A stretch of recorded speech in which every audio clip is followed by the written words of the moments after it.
is now resumed. Thank you.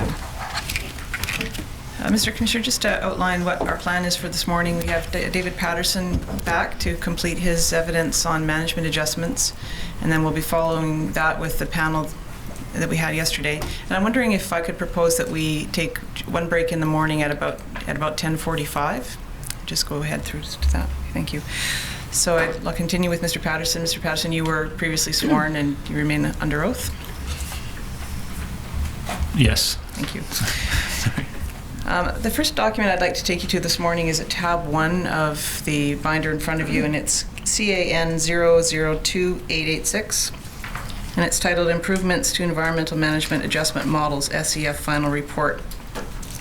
Now, I understand that this report came out of some recommendations from the Williams review of the 2004 fishery and the Standing Committee review of the 2004 fishery. Is that right? Yes, some of the recommendations came from there. And the recommendations are referred to at paragraph 2 of the executive summary, which is at page 2 under the ringtail numbers.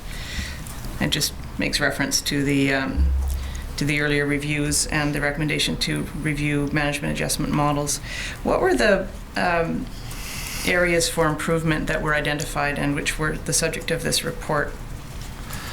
The main areas were, we wanted to look at the actual model inputs, the variables that went into the MA models. We wanted to look at the model structure itself, and also model selection. There's 3 broad areas.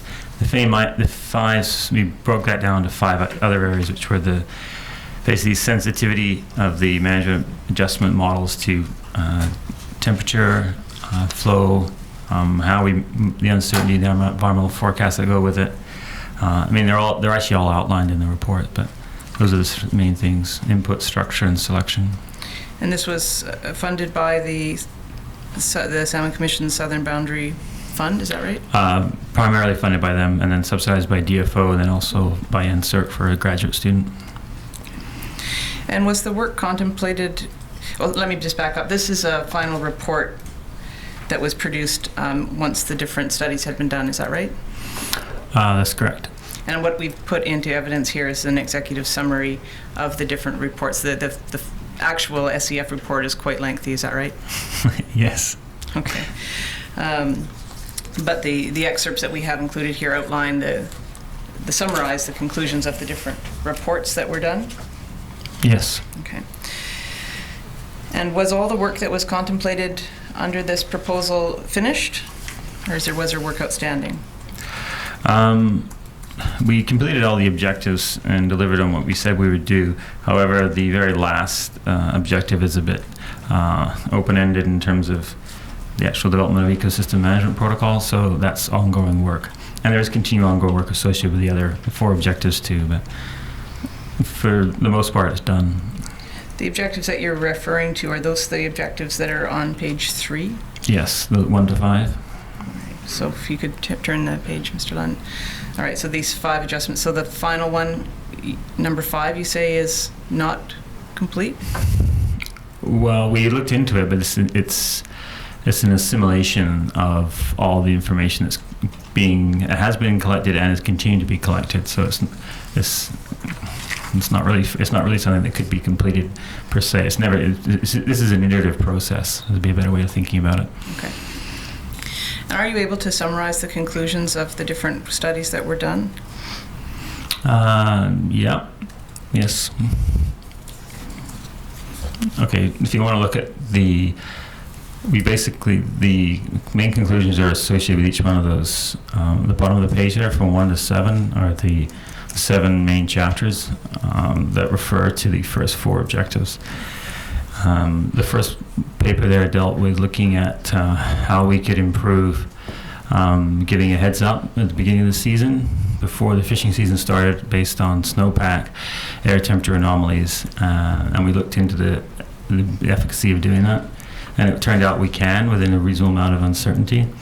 The next one really dealt with how we could improve our temperature forecasting and our monitoring within the system in the Fraser, and that's outlined there. There are some improvements that could be made. The next one really looked at one of the suggestions in the Williams report was to look at do different models for the accumulated thermal units, and we realized that if there's a really good agreement between temperature sites within the Fraser River, then that really wouldn't be necessary, and you could use a single site as a surrogate for the entire system, and that turned out okay. The next one has to do with looking at the uncertainty in the actual model. What other uncertainty goes into the MA models, not just the inputs, but also how the fish are coming in, the timing of the fish, the shape and profile of the run itself. And we realize that it tends to be very sensitive to the actual distribution of the fish coming into the river, the actual MA outputs themselves. The evaluation, the next one has to do with looking at different ATU models as well. We looked at that and to see whether or not it could be feasible. We determined that it wasn't actually a feasible method for the in-season, however it could be used post-season. And the last two, number 6, they're both two primary publications. The one has to do with looking at model rationale and for what we're actually doing in the first place, and whether or not the model structure was sound. It was based on sound biological rationale. And the last one has to do with looking at model selection and ways of improving how we choose, how models could be chosen in season for doing it. So, all right. Each of these studies discussed improvements that could be made to the models that were being used prior. Is that right? That's correct. They looked at improvements that could be made and also other ways of looking at the problem. And then the last thing is a whole list of publications that are in here and then subsequent that have to do with the last, which is the assimilation of the sort of ecosystem approach to the management side, which is the actual looking at mortality directly. But were the improvements that were identified in these studies implemented? Have they been implemented since the work was done? Certain aspects have been, but not all, no. I'll have this marked, please, as the next exhibit. What's the face page of this document? Mental Management Adjustment Models, SEF Final Report. It should be in tab 1. Exhibit 404? There's an executive summary for each chapter beginning at page 8. So each of these reports that you just reviewed has been summarized in these different executive summaries. Is that fair? Yes. Okay. Now, I'd like to move to another document, which is, I think, referenced in the exhibit that we just reviewed, which is a study done by John Cummings from SFU, and that is found at tab 3 of the materials in front of you.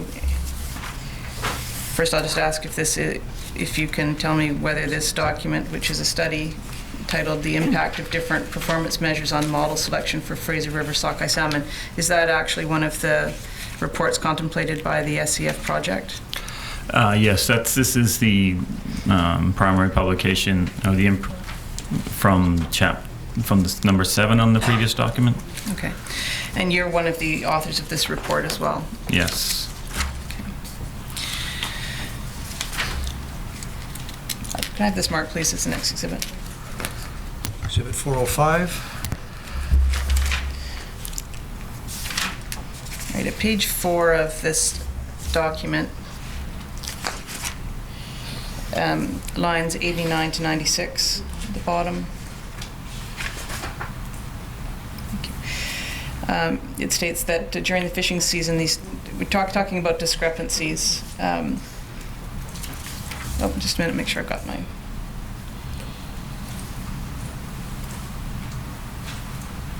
All right, this is I want to pull just some lines out of this summary, so it's a bit, I don't want to go to the first part of the paragraph, but if we can just pick it up at 89. During the fishing season, these discrepancies are incorporated by fisheries managers into estimates of total allowable catch, thus potentially reducing available harvest for regulated fisheries in years when the forecast of loss is high, and the discrepancies that we're talking about are what are tried to be captured with the management adjustments, I take it.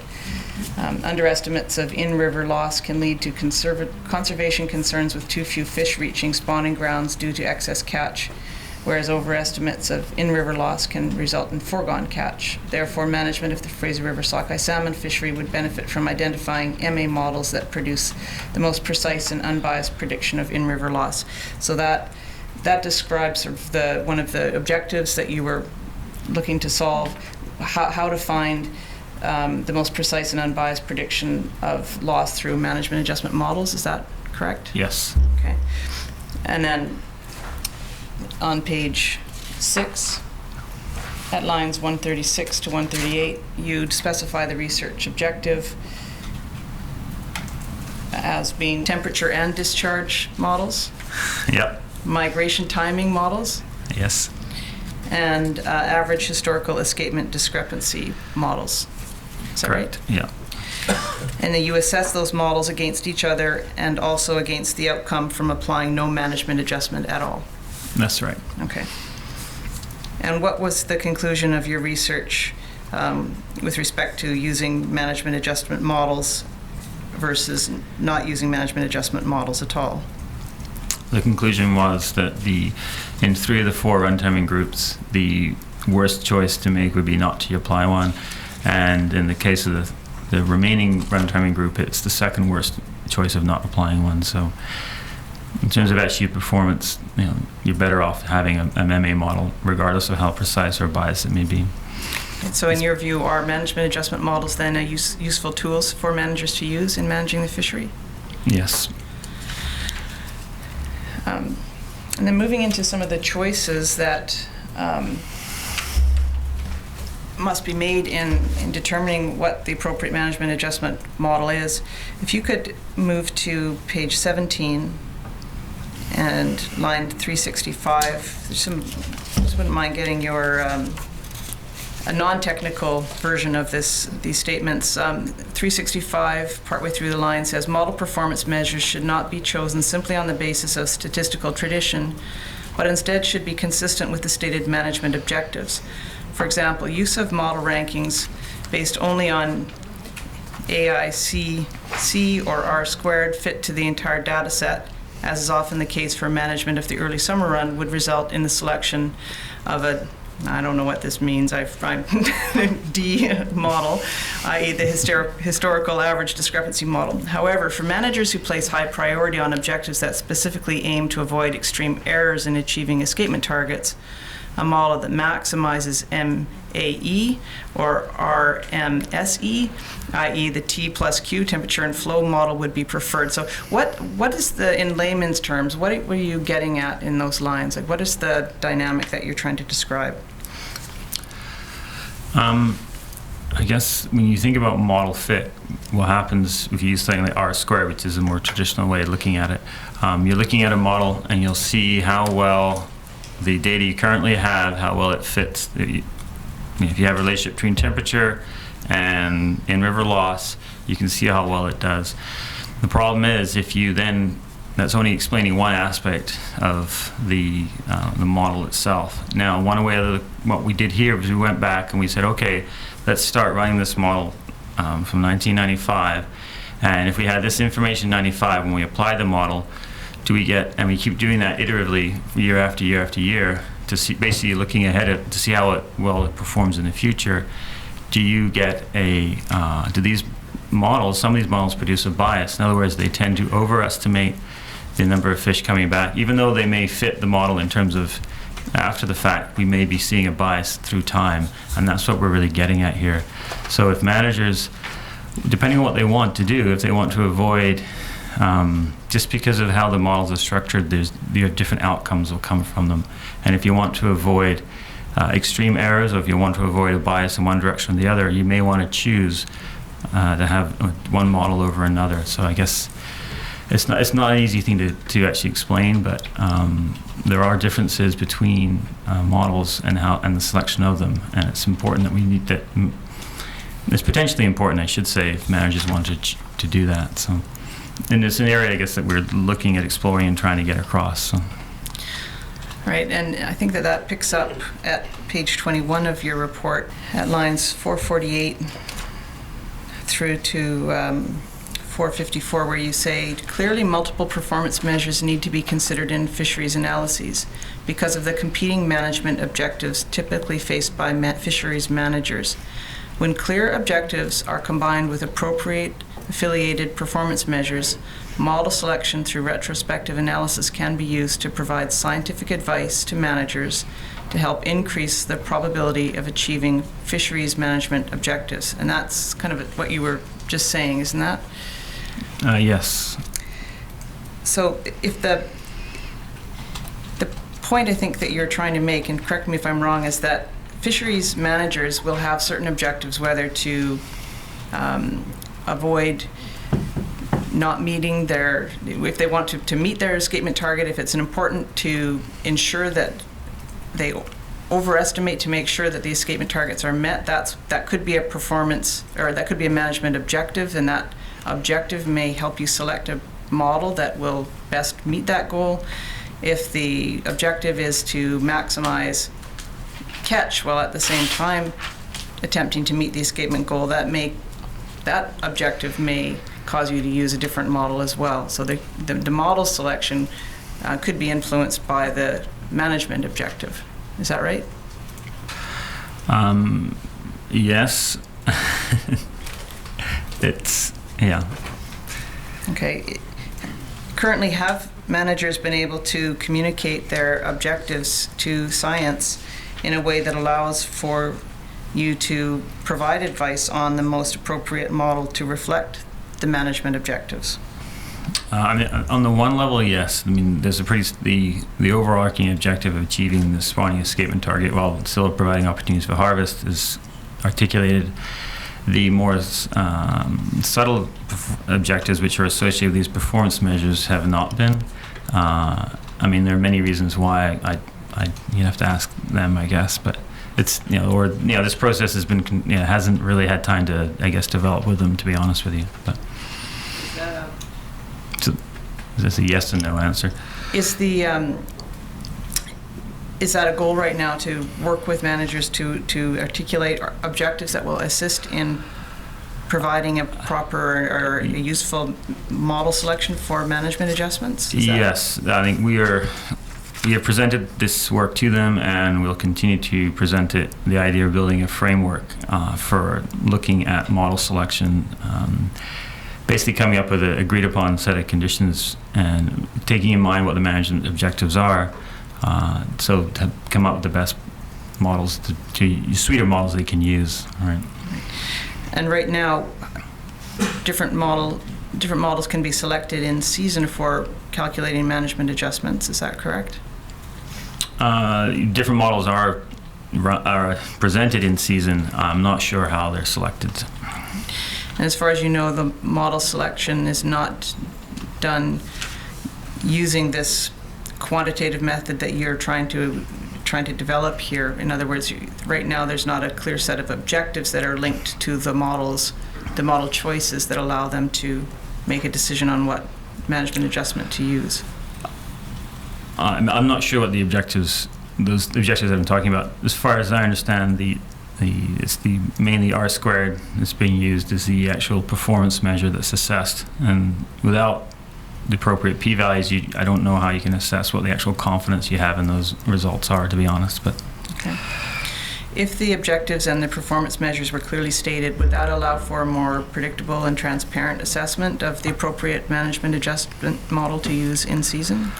I think based on the work we've done here, we've demonstrated that by actually having clear performance measures, and you can, in theory, improve the performance management of the system.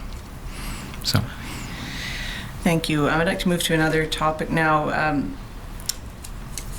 At tab 2 of the binder before you, there's a document titled Environmental Watch Program Overview with specific reference to Fraser River Sockeye salmon. And that is CAN 053407. And I just wanted to identify, this is a summary of the Environmental Watch Program, and it outlines the different objectives of that program. Is that fair? Yes. Okay. I'd like this mark, please, for the record. Exhibit 406.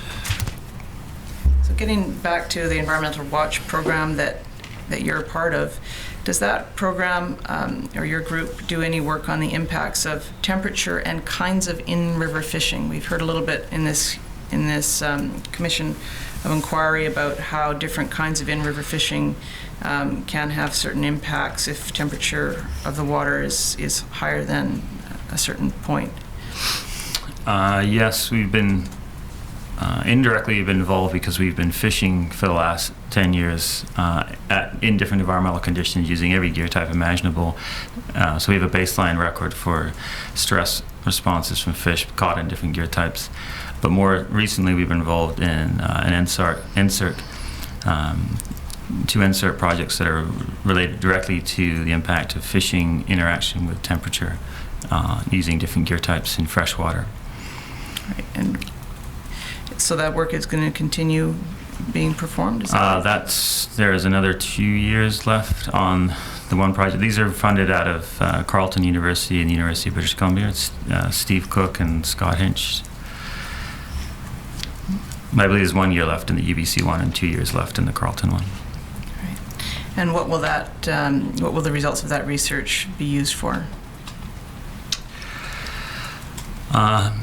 The idea is to actually basically provide managers with science advice and information on the potential impacts of different gear types. So it's not selecting for one over the other, and also what the impact of those different gear types will be in terms of actual at different temperatures as well.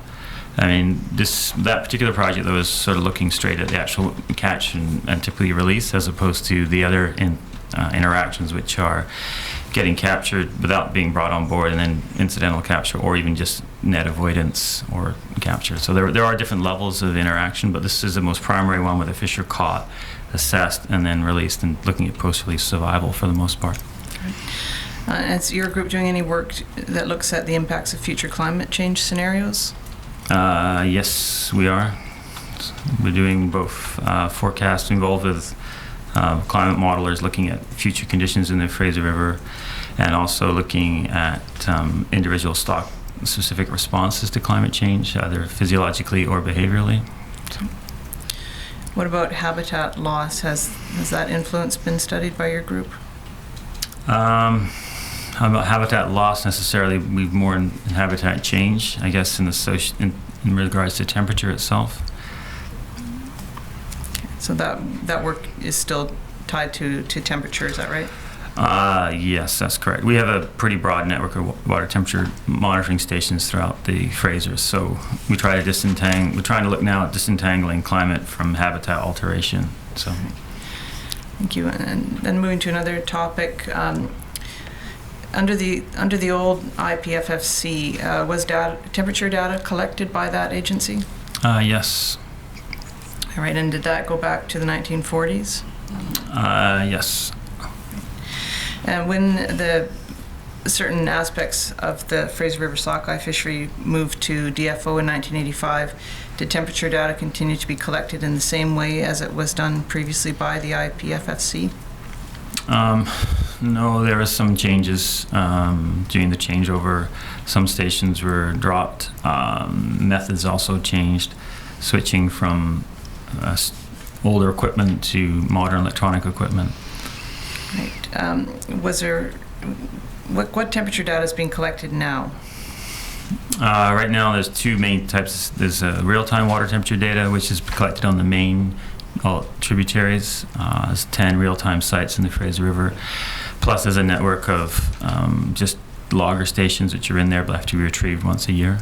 So, if you turn to the currently being monitored for temperature. Those are the sites that are being monitored for water temperature in real time.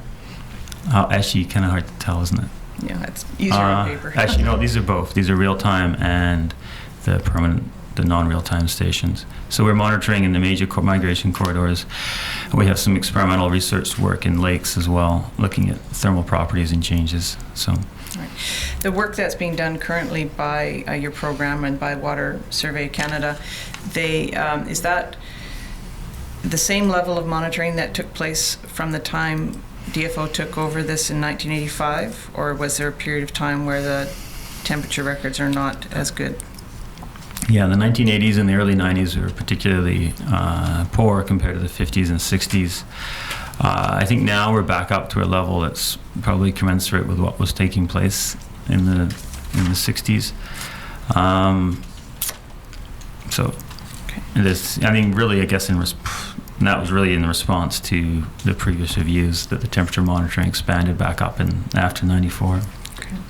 And is the temperature data that's being collected currently representative of the entire river?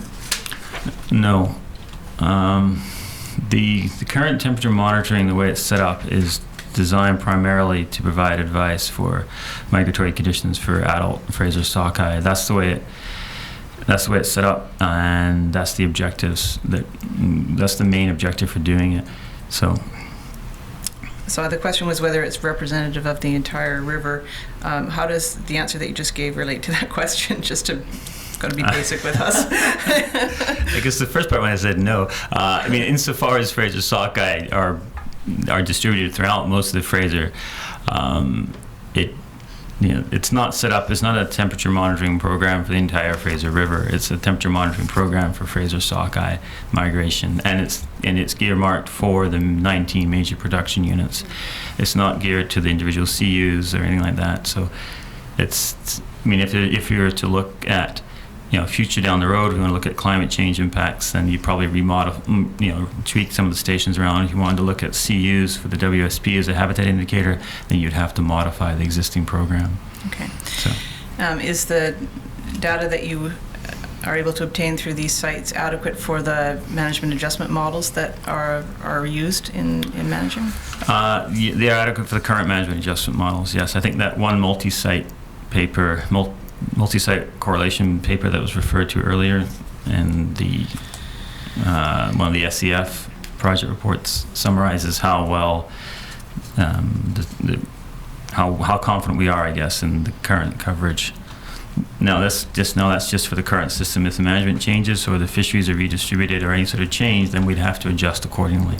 I mean, that's not to say improvements couldn't be made, but in the big scheme of things, where we have other uncertainties in whether that go into the management adjustments, we're comfortable water temperature is not a limiting problem in this case.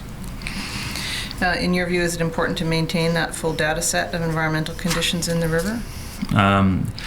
Yeah, absolutely. I mean, although most of the scrutiny is associated with the in-season management and Fraser sockeye for temperature monitoring, the real benefit of this temperature monitoring has actually probably come from a lot of the other research and spin-off work that we've done, such as assessing climate change.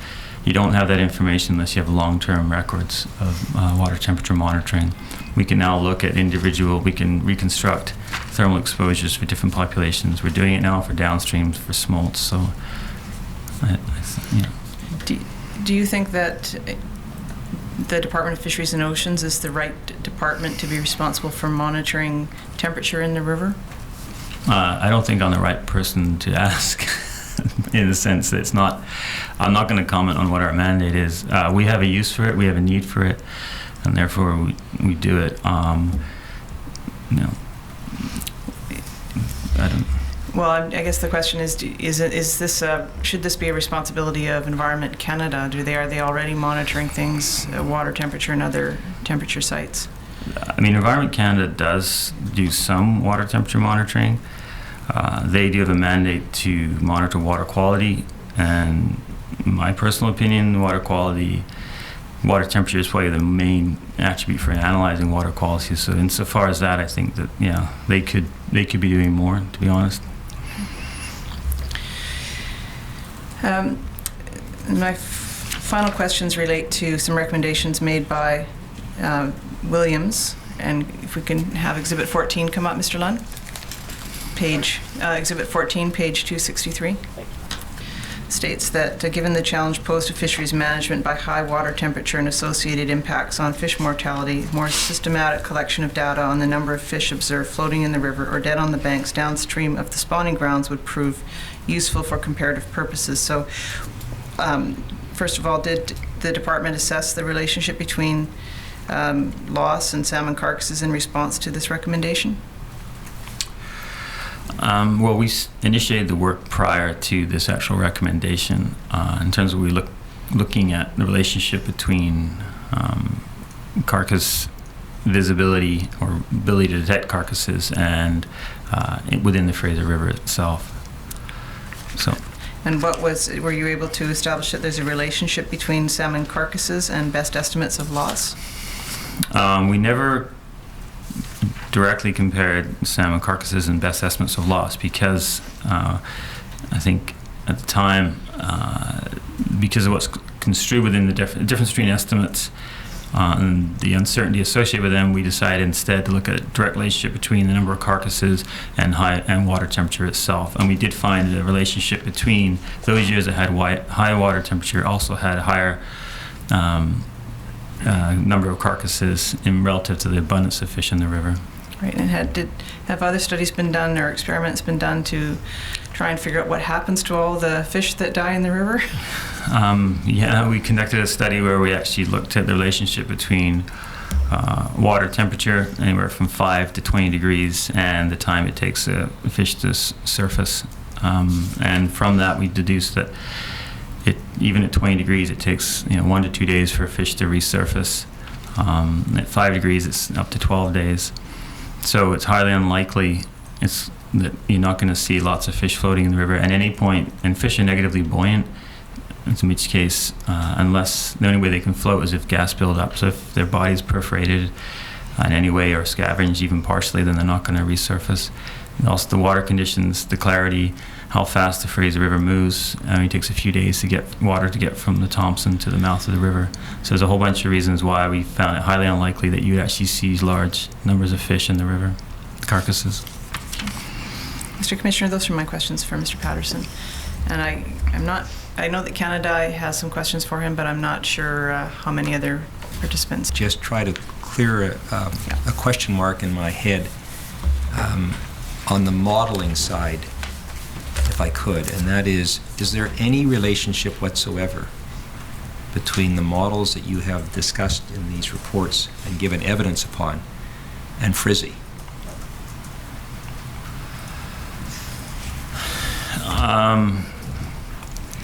There is, I think, I believe that the guys associated with FRSSI, Michael, was going to come talk later if you want more details on it. There's a connection, and Michael, I've talked, so I don't, but he's probably the best one to know exactly how it's incorporated into the model itself. So.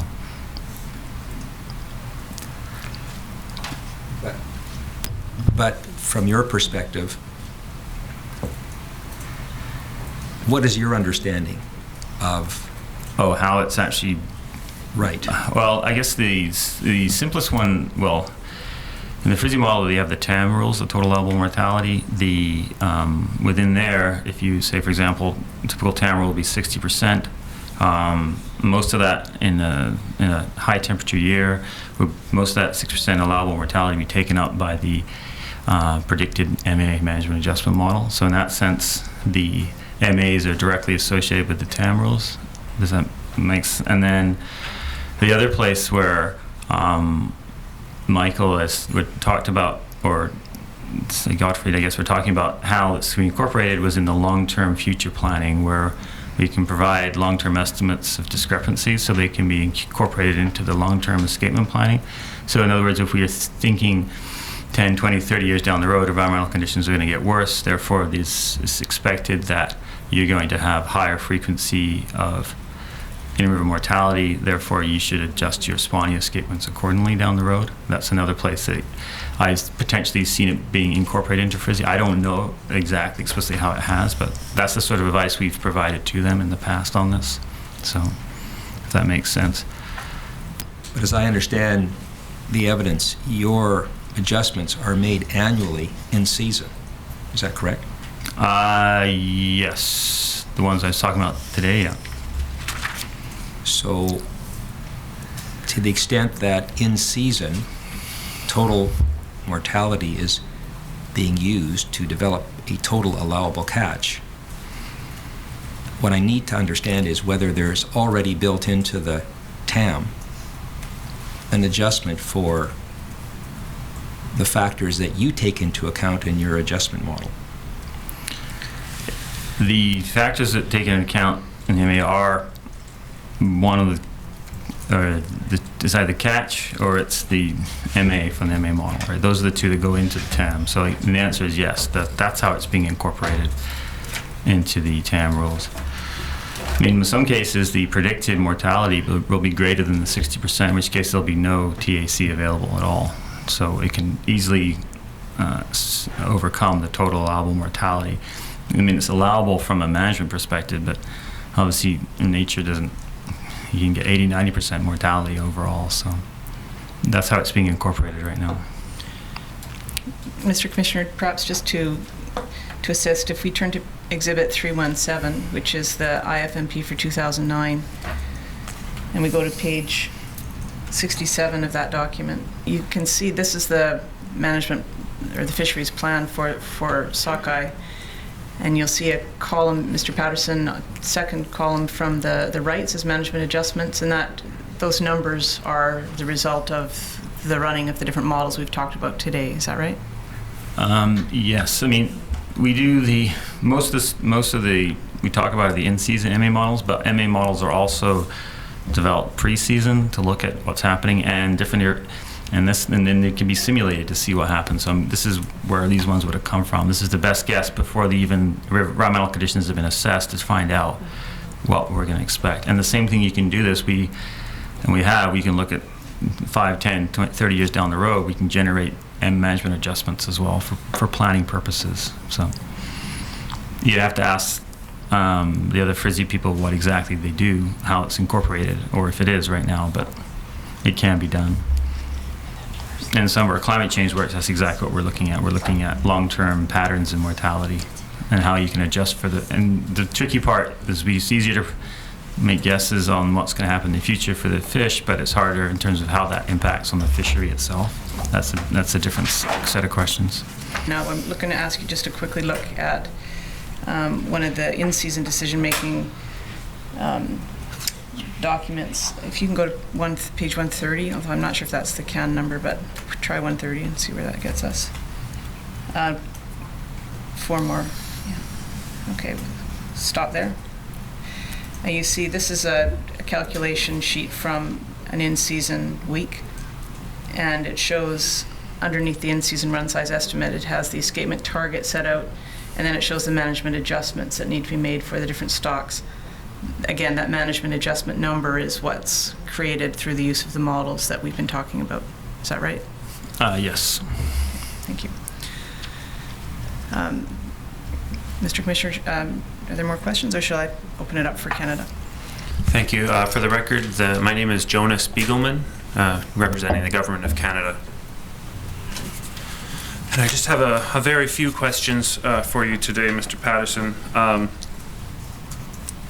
The first area that I want to ask you about is the following on the selection of models, that questions that you were asked previously, and I just wanted to clarify. There are a number of different models that your group has developed, and Ms. Baker took you through them. One is the temperature only, and one is the discharge only. Then there's a combined of the two. So you have a whole bunch of different models that use data from different environmental factors. Is that correct? Yes. Okay. And you have developed these models in your capacity as a research scientist with DFO, and you've handed them over to the Fraser panel for use in in-season management? The models were developed. I was one of the people involved in the model development, along with actually people from the Pacific Salmon Commission as well. But yes, the development phase, and now the models themselves are being used by the Salmon Commission. Okay, and as part of your work, you've evaluated, as we went through, and Exhibit 405 is an example of your evaluation of the performance of different models using historical data among various performance measures. Is that fair? Yes. And so, in season, when these models are going to be run for the generation of an actual management adjustment, does the Pacific Salmon Commission or the in-season managers, they come to you and ask periodically for advice about model selection? Is that correct? More so in the past than recently. So, but it does happen. Yeah. Okay. And if you were to be asked that advice, what factors might you consider when providing that advice? I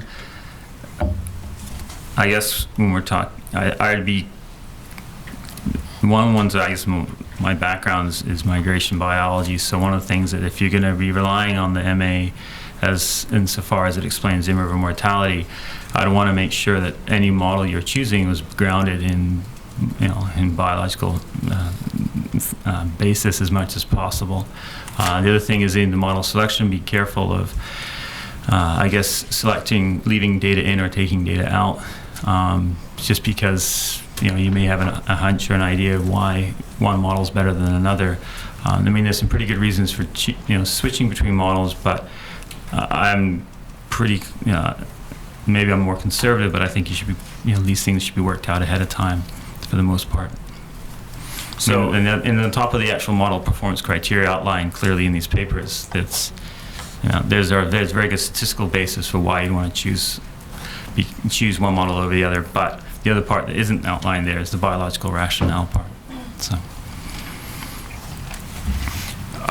would the sort of real-time and in-season environmental data that you're providing lead you or them towards choosing one model over another? For example, let's say this week's data show that it's a high temperature period. Would that tend to be factored in?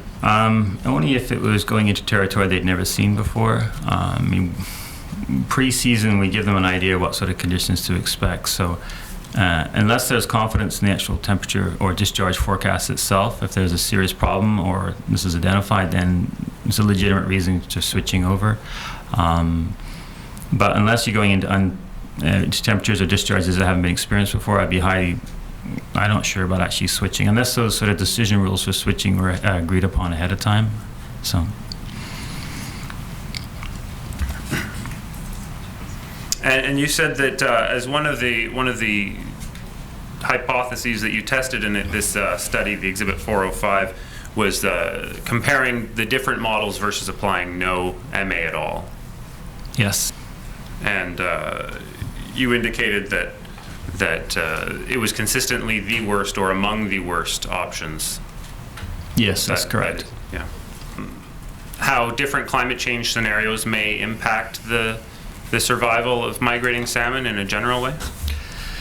I think more generally in terms of Fraser sockeye, it's been identified that the actual upstream adult migration is probably going to be one of the more sensitive or bottlenecks to in the future in terms of under climate scenarios. One of the things in terms of looking at it on a stock specific level or population specific level, they do respond to temperature differently, so it's not necessarily that easy to predict. You can't make general statements regarding the long-term persistence of the population. And more importantly, when it comes to things like behavior or physiological adaptation, we don't know which direction they'll go. Some populations may decide to come in earlier, some may come in later within the group.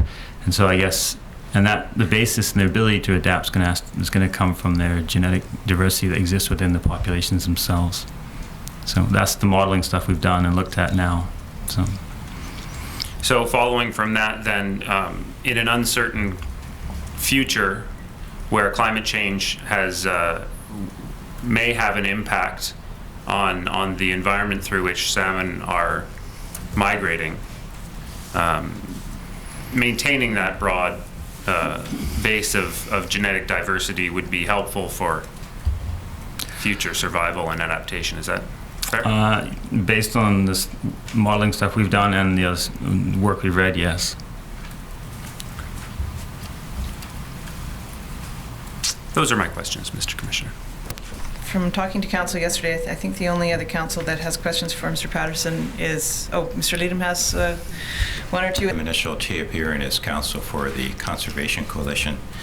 Mr. Patterson, you'll have to forgive my line of questions because I'm not a modeler and not a scientist, so some of the questions may come from a period of ignorance on my part. I'm concerned about the communication of what you're doing to the people that are going to be affected by the management adjustments. Do you know, for example, whether you or any other scientists conduct workshops with fishers, the commercial fishing industry, with First Nations groups or with conservation groups to explain what you're doing in terms of all of these modeling exercises? The way it works is we provide our science advice to fisheries management directly, and typically resource management or have involved in the consultation aspect of it. I can't speak for my other colleagues. Okay. Do you occasionally make guest appearances to the Fraser River panel, either their technical committee or the decision-making committee of the Fraser River panel? Yes. And at that time, when you attend, do you explain the structure of the models and what they're used for and how they're applied and which model would be better under certain circumstances? Is that the nature of the kind of advice you're giving to them? Not in those cases. Some cases, yes, but there's other reasons for appearing at the technical committees, not beyond the MA model world. All right. So I take it from your answer then that you don't, strictly speaking, attend at those meetings for the purposes of advising on the management adjustment models and which one would be the best selection under certain circumstances. Yeah, that's correct. I want to examine just very briefly Exhibit 406 with you. This is the Environmental Watch Program overview. And if we can turn to page 8 of that document, under the heading Climate Change and Migratory Success, I find these words. Warming temperature conditions have already been documented in the Fraser River and have been associated with increased frequency of high in-river losses of sockeye salmon. There's a reference then to a paper that's in press apparently at the time of this publication. And then it goes on to say, increasing temperature trends in combination with shifting hydrological regimes are expected to continue under climate change scenarios for the Fraser Basin. Are you in agreement with those two sentences I just read to you? Yes. And then if we can flip back to page 6 of that document, under the heading Temperature Impacts on Salmon During Spawning Migration, I find this sentence: it has been well recognized that sockeye salmon in the Fraser River are vulnerable to high river temperatures during their once-in-a-lifetime upstream adult migration. And once again, there's a reference to a paper by McDonald. Are you in agreement with that sentence as well? Yes. And later on in that same heading, there's a reference, you drop down a sentence, it says extreme high temperatures for short periods can lead to thermal shock and mortality. There's a reference to a 1977 journal article. And it goes on to say, while continued exposure to high temperatures over extended periods can elicit a variety of stress responses leading to chronic sublethal impacts, such as disease progression, changes in migration behavior, decreased swim performance, and altered reproductive success. And there's a reference then to that paper by McDonald that's apparently in press. Is that, well, firstly, let me ask you, are you in agreement with that sentence? Yes. The paper by McDonald, has it now been published to your knowledge? Yes. And I'm not familiar with is McDonald a DFO scientist, or do you know where he researches or where she researches? Yeah, he's a DFO scientist. All right. At Pacific Biological Station in Nanaimo? No, at the West Van lab. We heard some testimony earlier, I think a few weeks ago, from Mr. Lapointe, who talked about temperature. And then when Sue Grant from DFO attended to give her evidence with respect to forecasting, I asked her a question about being able to forecast water temperature in the Fraser as a forecasting measure on a pre-season type basis. And she said that I would better ask that question of you, so now I'm going to pose it to you. So is it possible that as a pre-season predictive tool, that you could actually make a forecast of what the water temperature is likely to be in the Fraser River? Yes, and we do, but we also provide the uncertainty associated with those forecasts. Right. And I understand that management adjustments are then used in season. To a certain extent, is that predictive effect of water temperature pre-season, is that used to factor into some management decisions, to your knowledge, in terms of selection probabilities for the harvesting? My understanding is that the temperature forecasts we provide pre-season in June are then used to generate management adjustments that are basic, or what I consider placeholders. In other words, you can go into the season with no MA and then wait for the first forecasts and then have to make big adjustments, or you can come into the season with an MA that we think is going to be reflective of the conditions you're going to experience, and therefore have less probability of having to make a major change one way or the other. All right. Thank you, Mr. Patterson. Commissioner Brenda Gartner, and with me Leah Pence for the First Nations Coalition. Good morning, Mr. Patterson. I wonder if we could go to Exhibit 317. We've already looked at that earlier today with you, and I want to go again back to Table B, page 66 of 150. And Mr. Patterson, you just previously spoke about where the management adjustment is shown in this chart. I wonder if we could go one step further. When looking at that management adjustment in preparation for my opportunity to speak with you today, I was not surprised, but at least curious about the difference between a management adjustment in one season of 0 for the Birkenhead and Birkenhead type lates, and then we go to 59% for the early Stewart, and all the way up to 604% for the true lates. And I see that's a fairly large difference in numbers of the management adjustment, and I'm assuming that's different models, but I'm wondering if you could bring that home for Mr. Commissioner and myself as to what do we take from such differences in numbers if the management adjustments are primarily addressing temperature and sort of known quantities. I'm very curious about those differences, and I wonder if you could help us understand that. Yeah, in this particular case, I'm not really the best person to ask these. I mean, I can talk about why there's runtime specific differences in the management adjustments, or more specifically, the difference between the estimates.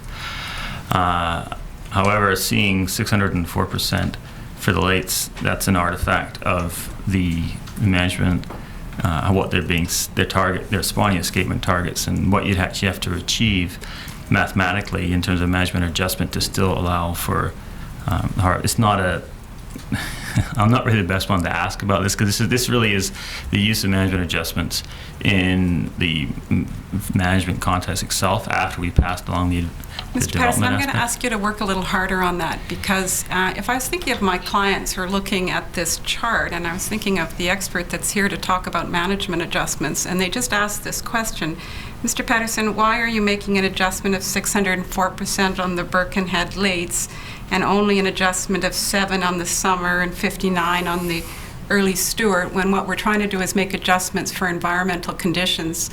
I agree that the salmon, the early Stewarts, come up earlier, and so if that's what the adjustment is, please just tell us that. Just explain it to us.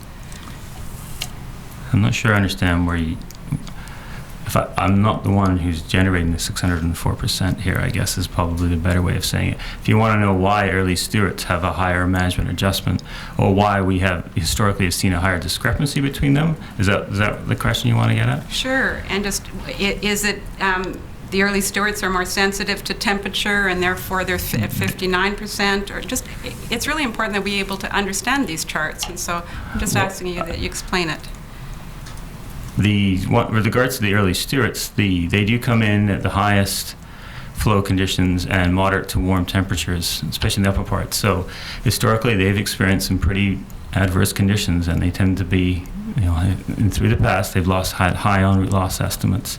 The 40% for early summers, the same thing. They're coming through the high temperatures. Sometimes they get hit by higher flows. The summers, historically, they coming in high temperatures where they're declining, and the flow conditions are moderate. But there are obviously, these are average, the actual values themselves. This is a preseason forecast, right? So they just go on the historical values that's going on. With regards to the late run, the reason why it's 604 is a function of the rules, the TAM rules that are set. But we have seen high losses in terms of late runs since 1995. So it's an example of, given the... I can't comment on the Birkenhead because there's nothing... They don't there. go through the Hell's Gate, so therefore I think that's the reason for exempting him from the management adjustments, that insofar as they're related to environmental conditions. Okay. Thank you for that. I don't need the exhibit any further. I've just got a few questions around. I wasn't sure I quite understood your information earlier. I take it from the chart that the temperature and flow data that we're using is primarily in river related and is primarily being used in relation to returning adults. Do we need more temperature and water conditions for juveniles going into the marine environment? And have we begun to identify where we might be able to identify the environmental conditions that are affecting outmigration? I guess in the last 10 years, we've run the stations, trying to run them year-round now for that very reason, so we can document the outmigration conditions for smolts, but also for conditions for other Pacific salmon migrating upstream or downstream. So more of a habitat monitoring research as opposed to just sockeye-centric. And that data is getting into your models at this point in time, or? Well, there's no end use for those models right now. That's what. Oh yeah, gotcha. Okay. You don't use those models to adjust in season forecasts, and so you're not. They wouldn't be relevant to the in-season forecasting. Have I understood you correctly? Well, in terms of related to juveniles. Yeah. Yeah. As far as I understand, there's no application of the data for looking at juvenile survival or subsequent returns. No. Not yet. Okay. One more question around that, which is there data that's presently being gathered regarding the state of Georgia, the Strait of Georgia, and what's happening there regarding climate change? Have we begun to look at temperature changes in the mouth? What, to your knowledge, is happening there, and what might be helpful? There's work being done in the Strait of Georgia. I'm not the person to ask. I feel like I'm playing a Billy Goat Gruff game here, but I'm a freshwater biologist, habitat biologist. So who would be doing that work? At PBS, there's a scientist at PBS. I'll give you a name. Dick Beamish should probably know who is. If he's not involved in it, someone else will be. But there's work going on there. There's work from UBC, from iOS, in the Strait of Georgia. I'm not up to speed on there's an ecosystem initiative, but you'll have to ask someone else in terms of getting the straight answers on who the best person to talk to is. But. Okay, thanks very much on that. You spoke briefly about the report you're doing on gear types. What are you learning? What are the indicia on health of the salmon as they migrate through? And are we looking at discovering or developing models that are actually looking at the health of the salmon as distinct from the climate around the salmon? I mentioned earlier we have the sort of indirect assessments of gear type was based on years of catching fish at different locations in the river using different types, and part of that was we do physiological assessments where we're actually looking at not just the acute stress associated with capture but also chronic stress to see what kind of condition the fish are in terms of energetic condition, if they have sufficient fat stores. Some of the information is then fed into used for other health assessments. Information can be provided. We look at osmoregulatory stress. So I guess the answer is yes. We don't have predictive models associated for it, but this takes time because you need a variety of conditions and annual variability to come up. We be able to interpret what you're actually seeing. If that makes sense. Yeah, I think I followed you. I'm just going to make sure I understand that you are looking at some of the health indicators, and that's something you are beginning to collect data, but these are not being put into the models at this point in time. Did I understand that correctly?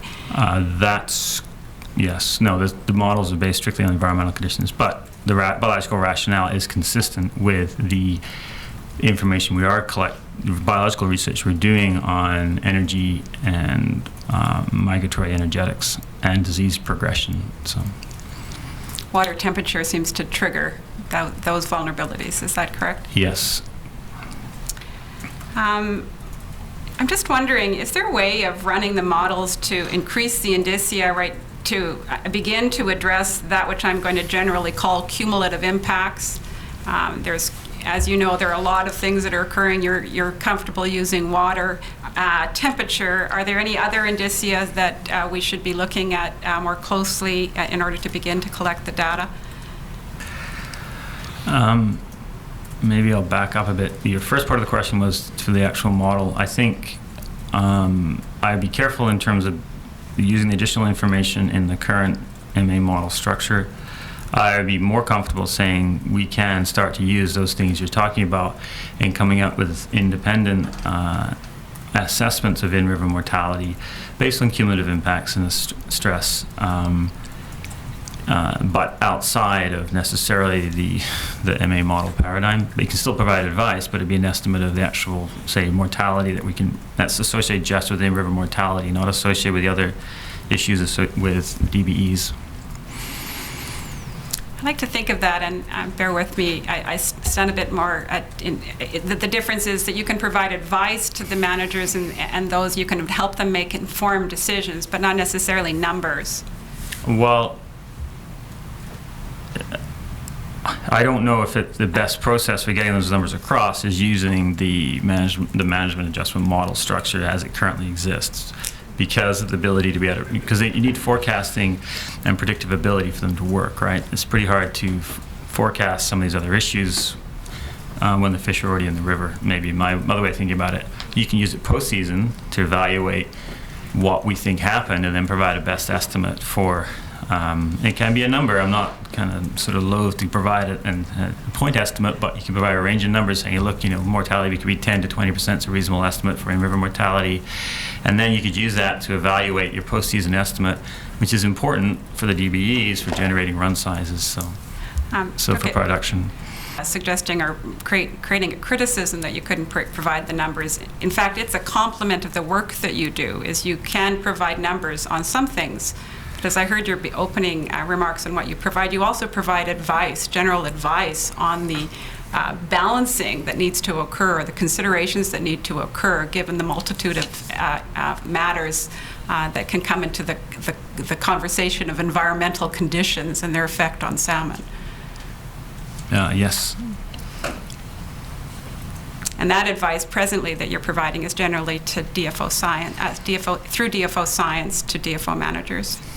Well, and to the general science community, and we are in the field all the time too, so we do talk to stakeholders and the public all the time, right? So on an informal basis. Okay, just two more brief questions. One is, I wasn't clear, do your MAs make adjustments to uncertainties that are increasing uncertainties that are being developed around run timings and run shapes and run profiles? Do you make an adjustment within the MA for that? We looked at how sensitive the MA models are to changes in run timing and run shape. In the case of the preseason, we generate, because of the run timing is a critical one, we generate forecasts on a daily basis so that managers can see what the actual impact of the MA would be by changes in the actual run timing itself. So that's how the uncertainty is incorporated and produced. In the case of the run shape, it's just a 19-day mean average, so there is no shape associated with it. Okay.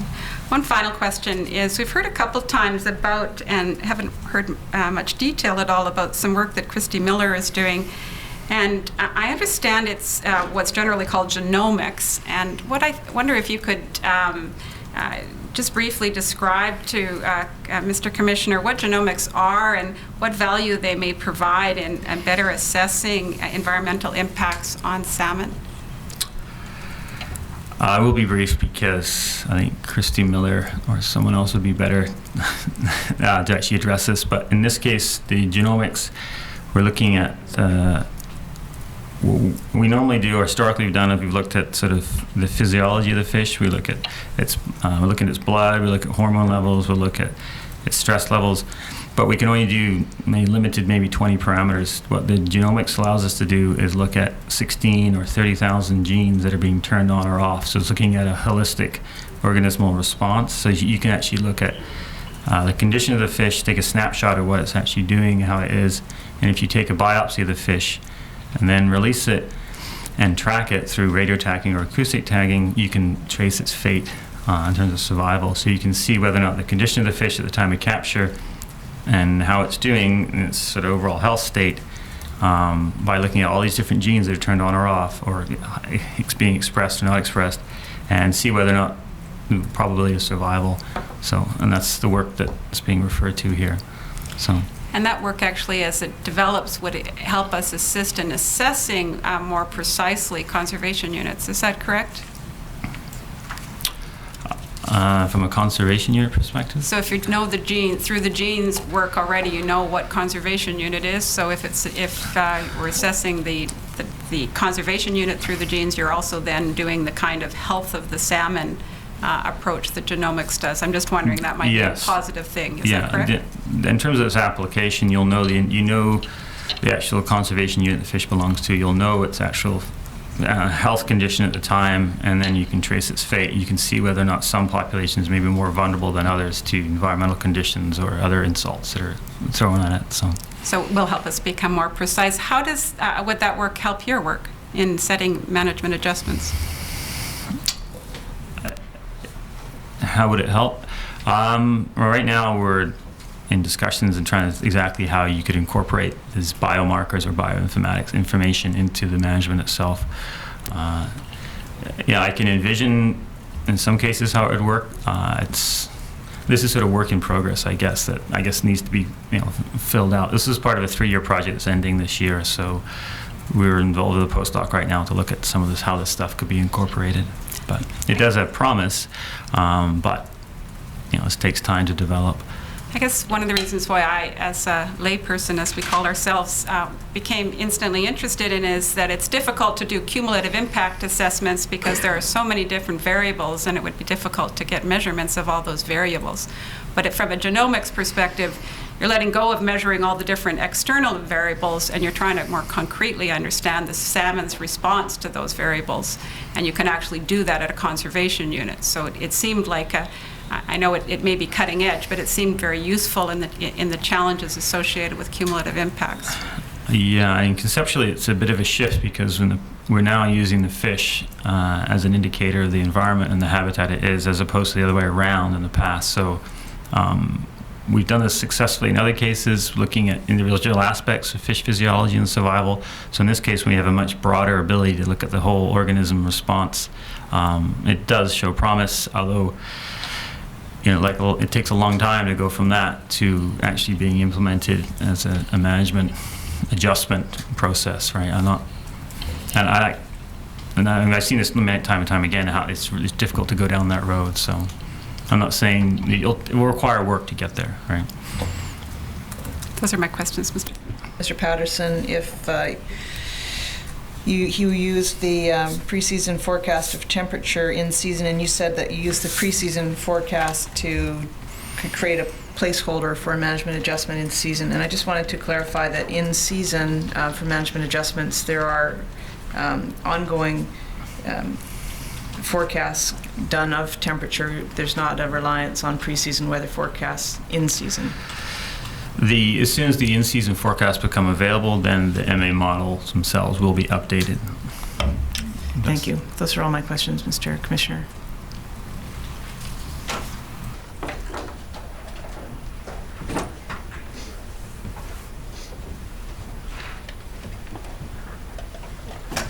I'll continue with my questioning of this panel from yesterday.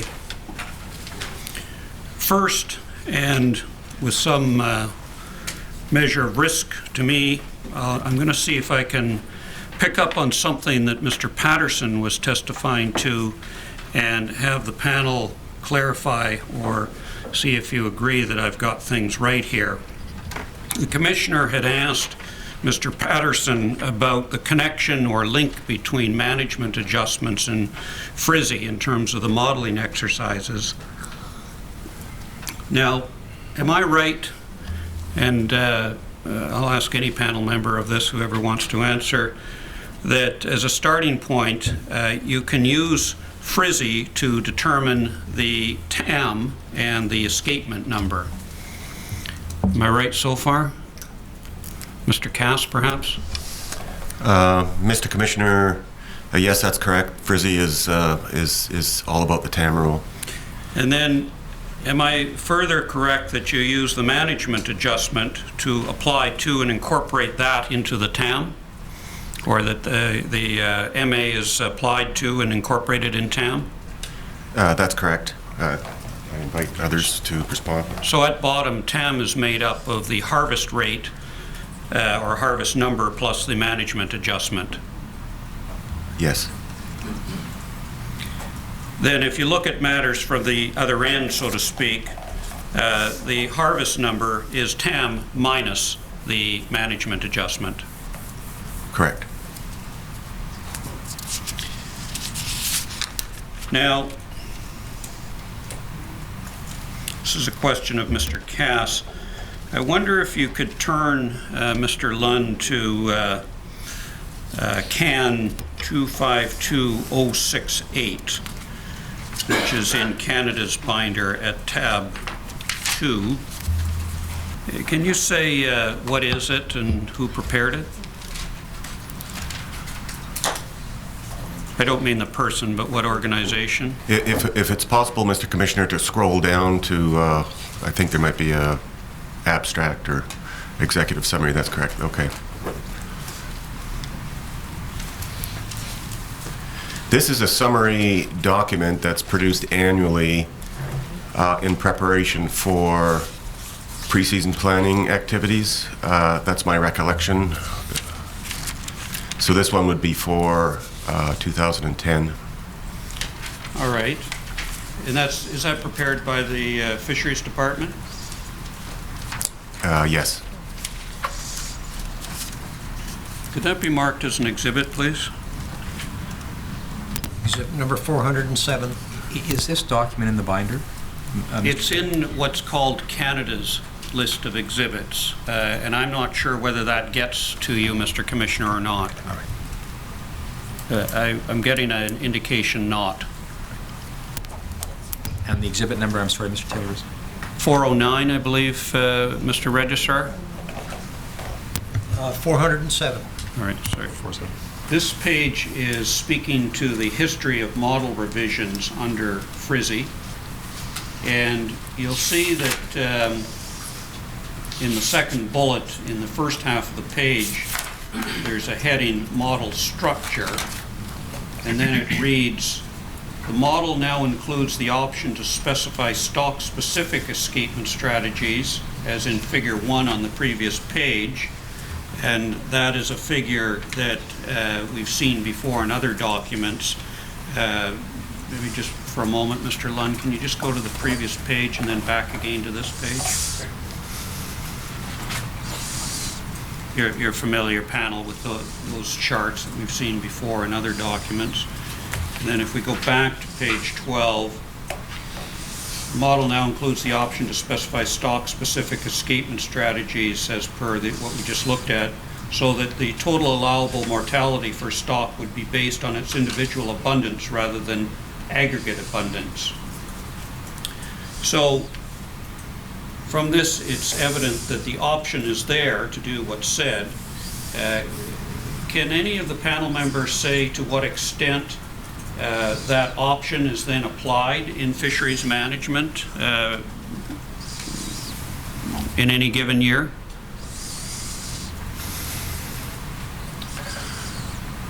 Mr. Commissioner, I guess I'm hesitating a bit because while I understand what that sentence says under that, in that bullet, yes, it's possible to derive a TAM rule for each stock, and that has been done, as this says. And there would need to be some assumptions about how the in-river environmental mortality is included in that, because the last I have been aware, the The en route mortality is based on a run timing aggregate. So if you're talking about stock-specific escapement strategies and using the in-river mortality that's included in the TAM, it would have to reflect a particular run timing group in the absence of assumptions about in-river mortality being attributed to at the stock level. So is what you're saying that the option is there, but it would be very difficult to execute in practice because of the nature of the beast, so to You could speak? execute it if it was confined to a particular timing group. That's possible to the extent that it has actually been considered and adopted in management. I don't know the answer to that. All right. Mr. Staley or Mr. Wilson, do you have anything that you want to add to that? No.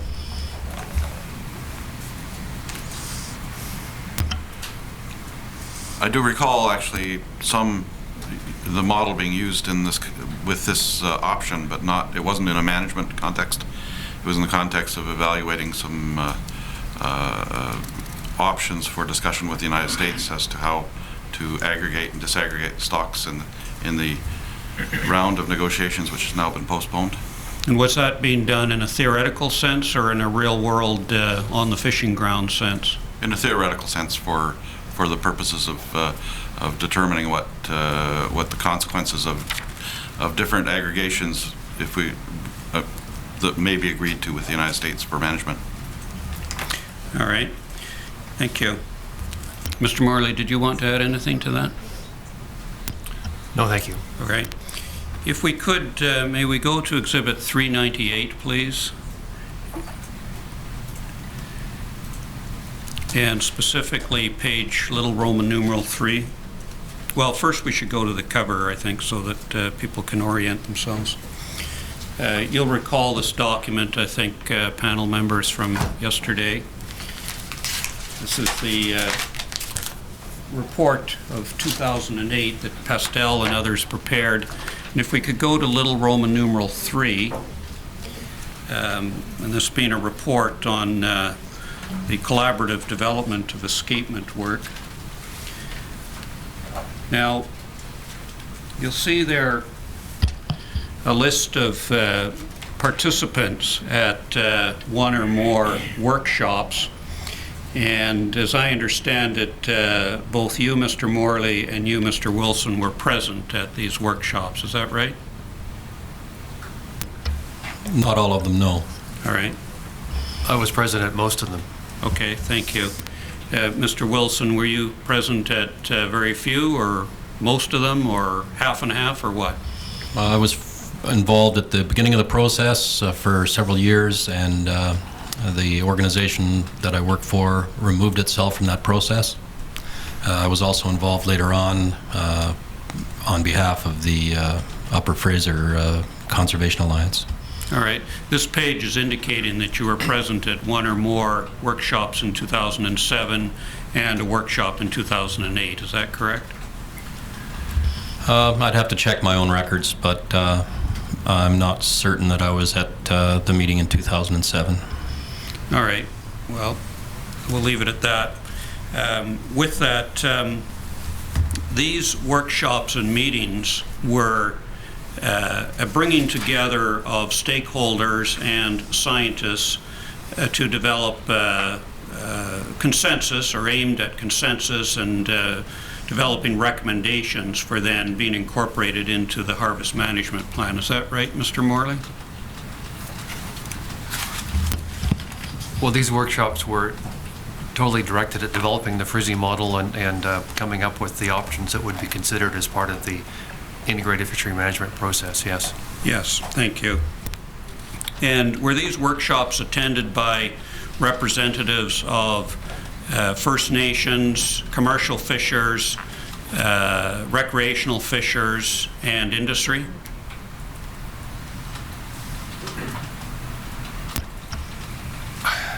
When you say representatives, there are members who are part of there who do come from those sectors. As to whether they represented their sector at the meeting, I wouldn't suggest that was the case. All right. Certainly from the First Nations perspective, I would suggest that most of the people who were there were technically oriented people, and not sort of the policy or management directed First Nations representatives. All right. Well, you put it better than I, thank you, that people attended who were from the sectors that I've described. Is that right? Yes. And you recognize from the list in front of you a number of names who are First Nation people. Is that right?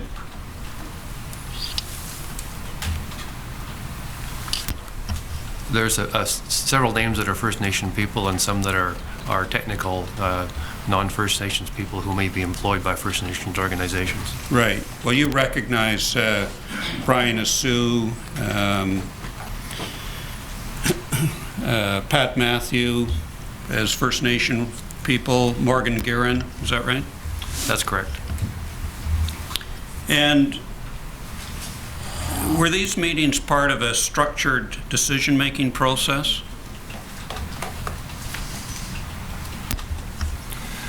There were exercises of structured decision-making that were part of the meetings, but that didn't run the entire process by any means.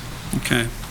And as a result, or was the outcome of these meetings that a fair level of consensus was developed and recommendations made for onward movement to being considered in the harvest management plan? I wouldn't characterize there as being consensus from the participants whatsoever. That wasn't the nature of the input of participants. We provided our views and advice, and the technical people in DFO went away and developed their model and put forward the options. All right. That was certainly not consensus amongst the participants that was the appropriate approach. All right.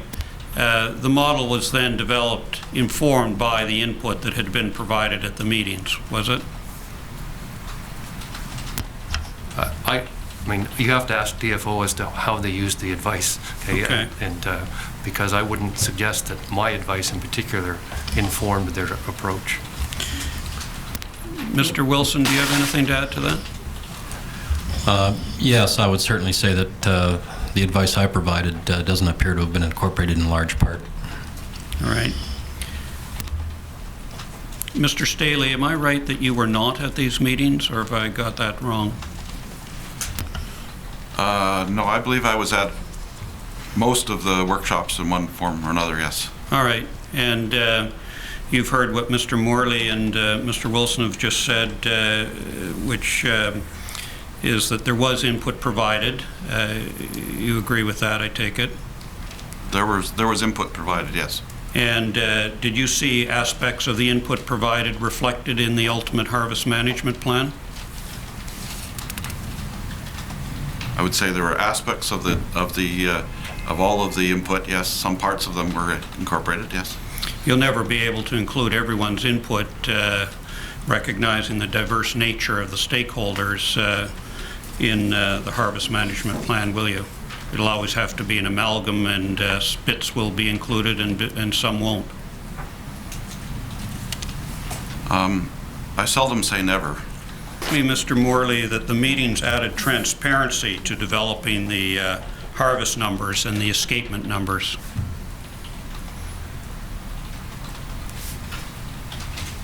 I don't like the terminology transparency. I think that there was some discussion of some of the options and some of the consequences with some of the stakeholders, but a large number of people who are impacted by this certainly were not involved in those discussions, and certainly weren't informed of the technical nature of how the FRSSI model incorporated the objective setting that DFO put into it.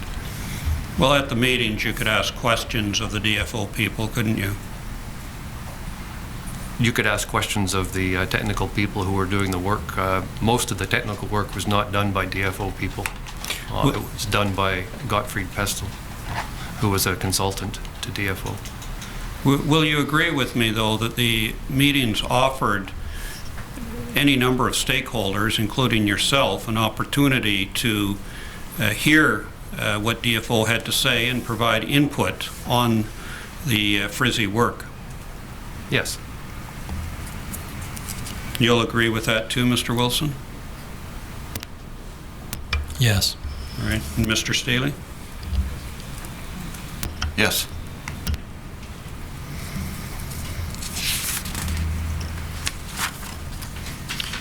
Now, Mr.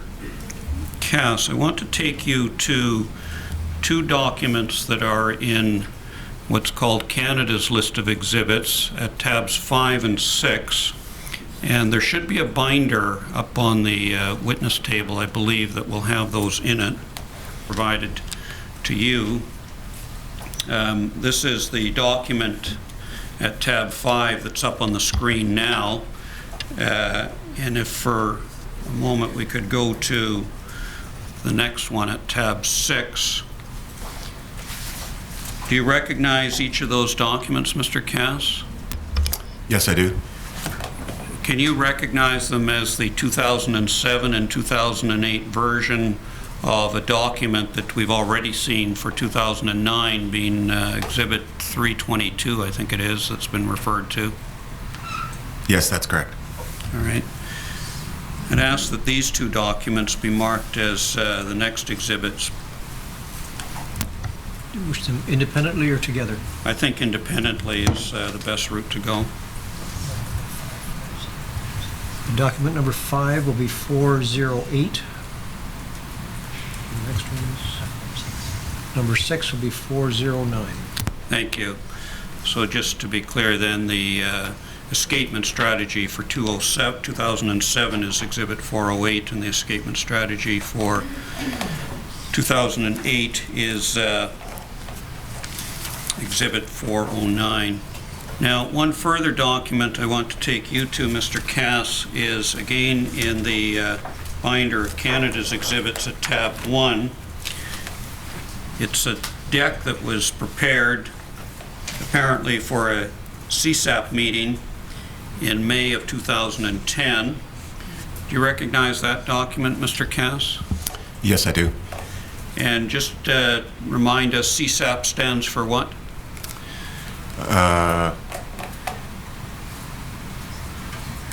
It's Canada's Science Advisory Secretariat. CSAP is the Center for Science Advice Pacific. All right. If you turn to pages 7 through 9 of that document, I'm not sure if Mr. Lund probably can't show all pages at once, but if we take, oh, there we go. Pages 7 through 9 set out what's referred to as guiding principles. They're now getting quite small on the screen. If you want them enlarged, say so. But if you could have a look at that, and then my question of you is whether what's set out there are the guiding principles underpinning FRSSI as you understand it.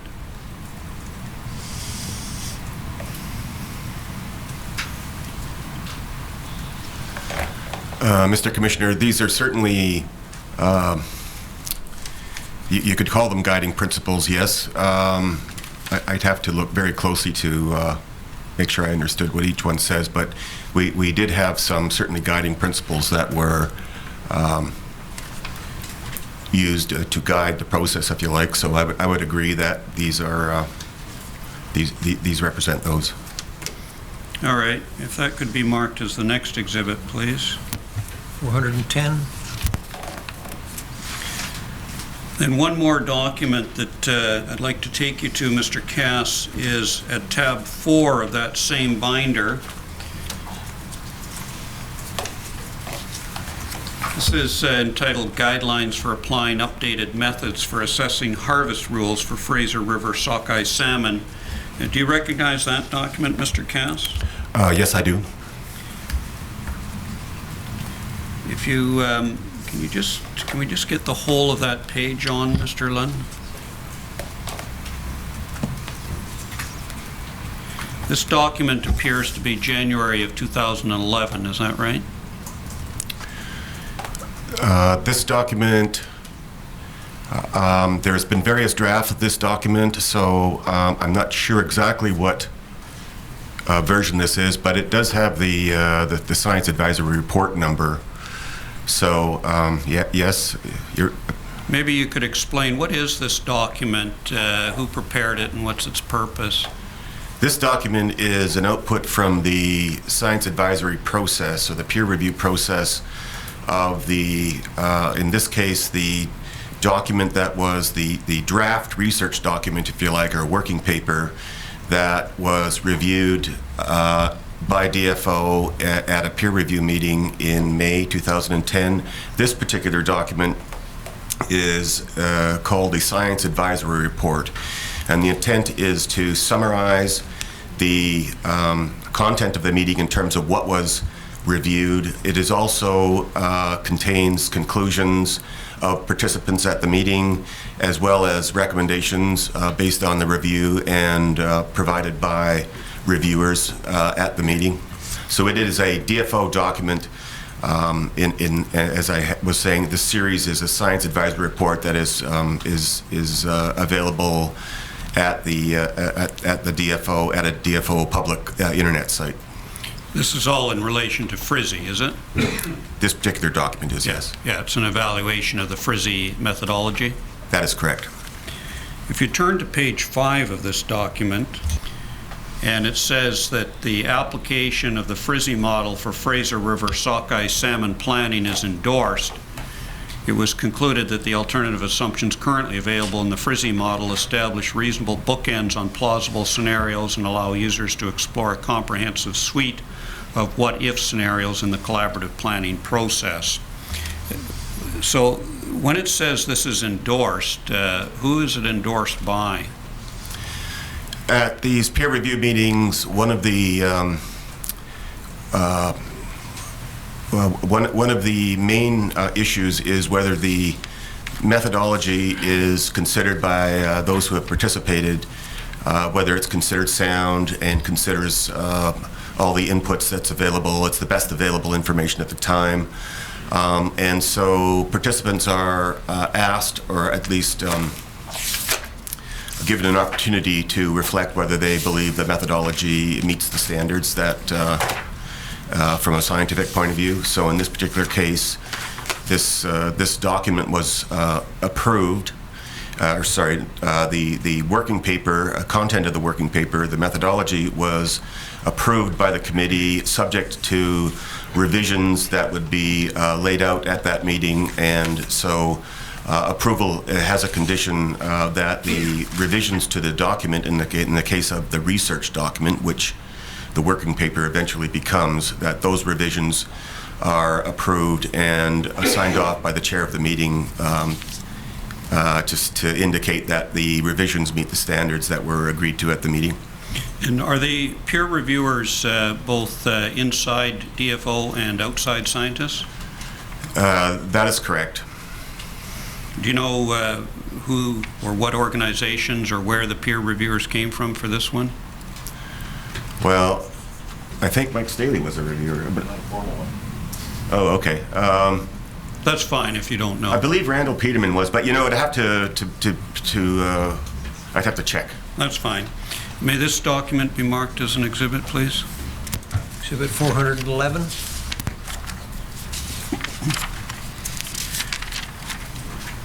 Now, I have a few questions of Mr. Cass to do with Policy and Practice Report number 5, which is the Policy and Practice Report on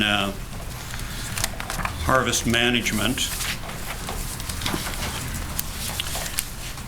These, Mr. Commissioner, as you may recall, are papers that the commission staff have put together, and then they file them as exhibits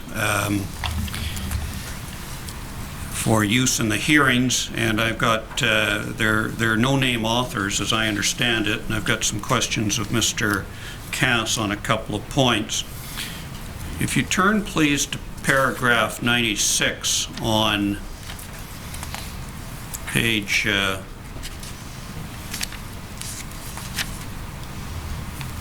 40 and 41.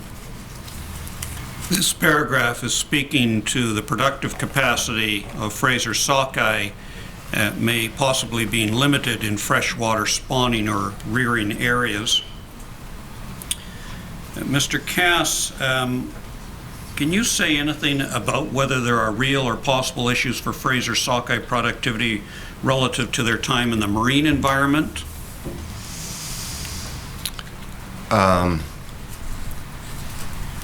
There are estimates of marine survival, or at least survival of choco smolts, mainly going back to the early 50s, late 40s, 1940s. When I say choco smolts, I mean from the time that these fish leave the lake. There is a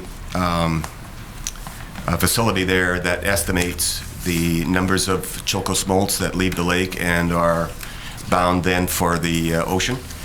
And so there are estimates of marine survival, or at least the survival from the time they leave the lake and the time that they return, based on the return of adults.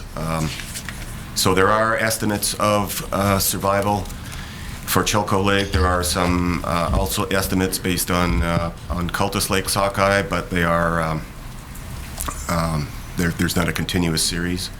So there are estimates of survival, if you like, which are different from freshwater survival based on the smolt survival, if you like. So there are estimates of ocean productivity if you make some assumptions about what mortality may have occurred in the river outbound to towards the ocean. And from that, can you say whether there are limitations that may be placed on the productivity due to the marine environment?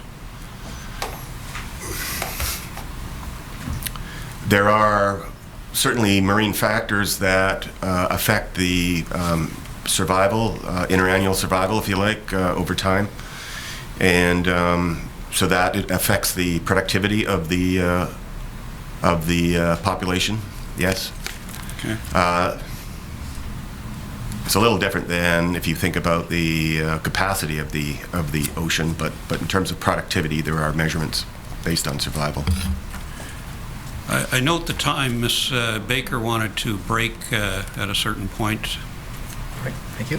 Hearing will now recess for 15 minutes.